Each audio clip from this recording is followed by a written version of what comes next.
This is chapter 16, kind of starting to talk about the pathophysiology behind chest pain. So, heart-related chest pain. You can have several types of chest pain, but heart-related generally stems from ischemia or the heart not getting enough blood flow, or there's an inefficient supply of oxygen or nutrients. Ischemic heart disease involves a decrease in blood flow to one or more portions of the heart muscle, and if the blood flow is not restored, then the tissue starts to die. Atherosclerosis, this is the buildup of calcium and cholesterol within the walls of the blood vessel. This can cause the complete occlusion or blockage of that coronary artery or other arteries of the body. Fatty material does accumulate as a person ages. That's normal, but that results in the narrowing of the lumen. The lumen is that internal portion of the vessel where the blood actually flows through. And the inner wall of that artery becomes rough and brittle because of that. If a brittle plaque develops a crack, and this can be for any number of reasons, but the ragged edge of the crack activates the blood clotting system.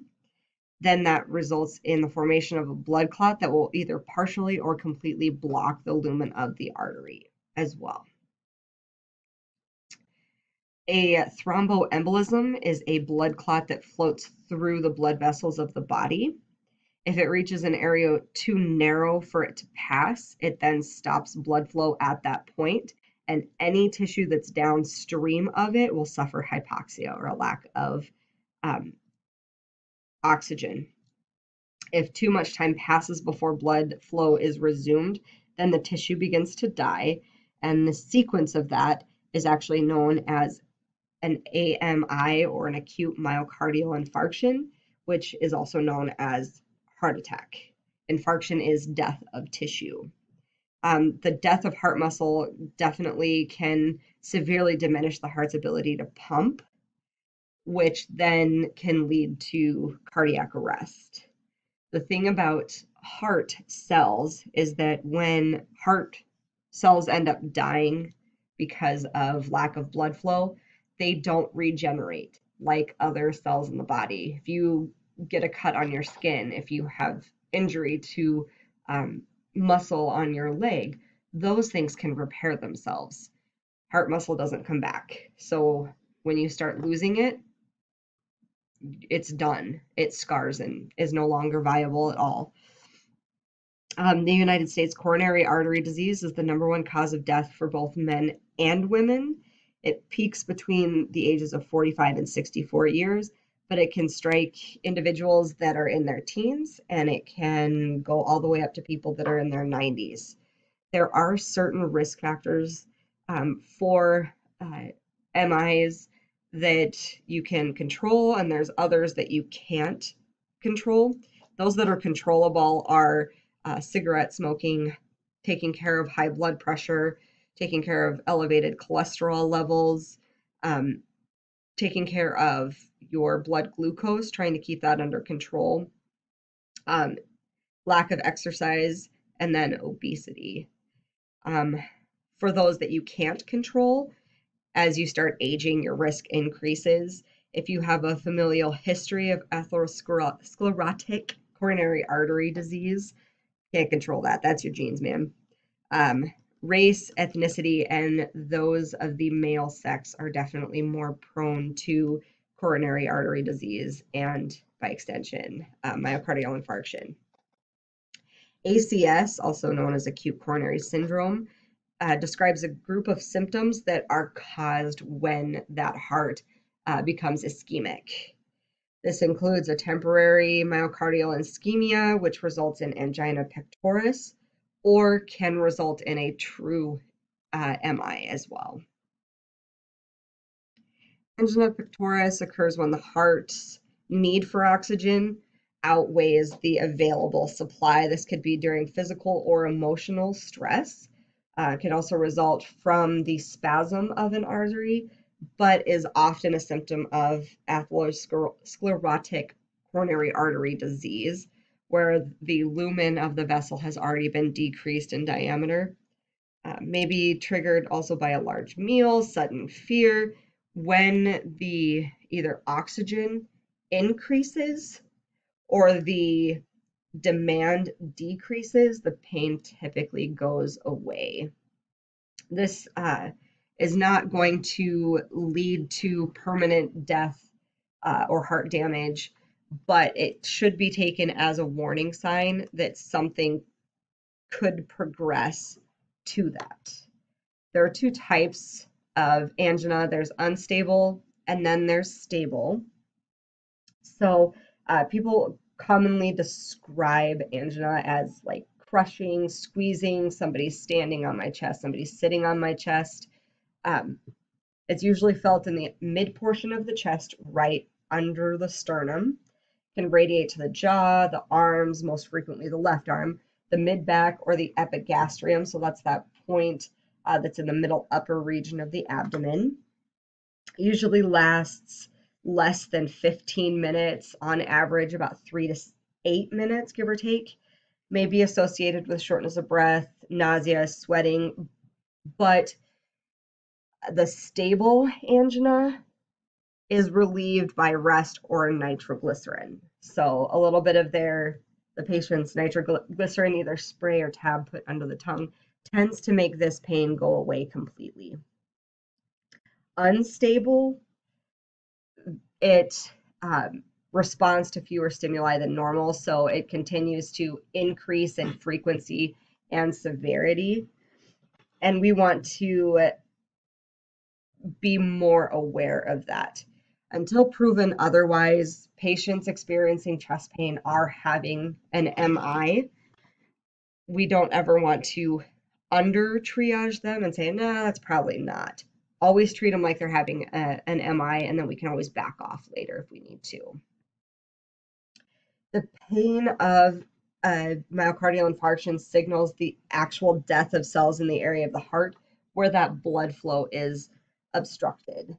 Once they die, they don't come back. I already said that. They will turn into scar tissue and they just kind of hang out there. They're more of a burden to the heart than help at all. About 30 minutes after the blood flow is cut off, some heart muscle begins to die. 2 hours after the cessation of blood flow, half of the cells in that area may be dead. Within 4 to 6 hours after cessation of blood flow, about 90% of the cells in that area will be dead. So there's a couple of different things that we need to do. The biggest is we need to restore blood flow to the area.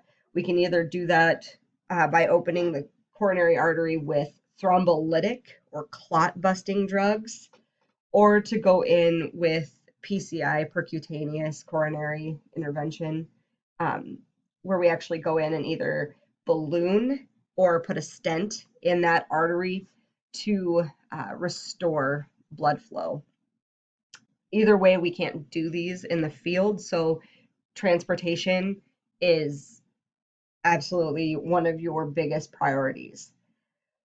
For myocardial infarction, this is typically going to occur within that left ventricle, just because that has the most muscle tissue of any other part of the heart, because it has to pump blood to the entirety of the body. And so it needs that extra muscle, but that also makes it require more blood flow and is more susceptible to any sort of blockage. Signs and symptoms of an acute myocardial infarction is onset of weakness, nausea, and sweating, which is pretty sudden. Chest pain, discomfort, or pressure that's often described as crushing or squeezing that does not change with breathing. Pain, discomfort in the lower jaw, arms, back, abdomen, or neck. If they have an irregular heartbeat or syncope, remember syncope means fainting. They have shortness of breath, nausea and vomiting, pink frothy sputum, but it can also result in sudden death. That lack of oxygen irritates the heart so severely that it can send the patient into a sudden arrhythmia that is incompatible with life. And they can die immediately from it, and we really can't do anything to save them. The pain of myocardial infarction differs from that of angina in 3 distinct ways. So it may or may not be caused by exertion. It can occur at any time, even when a person is sitting quietly or when they're sleeping. Pain that wakes somebody up is typically not anginal in nature. If it doesn't resolve in a few minutes, if it lasts 30 minutes to several hours, that's definitely atypical of anginal pain, and it may or may not be relieved by rest or nitroglycerin. Nitroglycerin tends to completely resolve anginal pain. That's a generalization. Does it do it every time for all people? No, but you tend to get significant relief from nitroglycerin when you have anginal chest pain. Myocardial infarction, you don't. It may decrease the pain a little bit, but it's not going to significantly take away all that pain. With patients that are having a myocardial infarction, they have some kind of telltale signs. Their general appearance, they appear frightened. They have that impending doom type feel. They have nausea, vomiting, they're breaking out in a pretty profuse cold sweat, pale or ashen gray skin, cyanosis. Their pulse is going to increase in response to pain, stress, fear, and then to the injury of the myocardium. They may then end up getting irregularity or a slowing to their pulse as the damage to the heart continues to progress. Their blood pressure may fall due to diminished cardiac output and diminished function of that left ventricle. And most AMI patients will have normal to maybe elevated blood pressure at the beginning. If you have a patient that's having signs and symptoms that are congruent with a myocardial infarction that have a low blood pressure, that's a big problem. You need to roll. Respirations are usually normal. However, if the patient has congestive heart failure, either brought on by this MI or from a previous cardiac event, then they may have rapid labored breathing with the likelihood of cyanosis, frothy sputum, and the sound of crackles within the lungs. And their mental status can range from relatively normal all the way up to severely confused, agitated, overwhelming feelings of impending doom. When somebody looks at you and says, "I think I'm going to die," believe them. That there's a huge difference between "I don't want to die" and "I think I'm going to." They will get that impending feeling of doom. We'll go ahead and stop this one here and continue on in the next.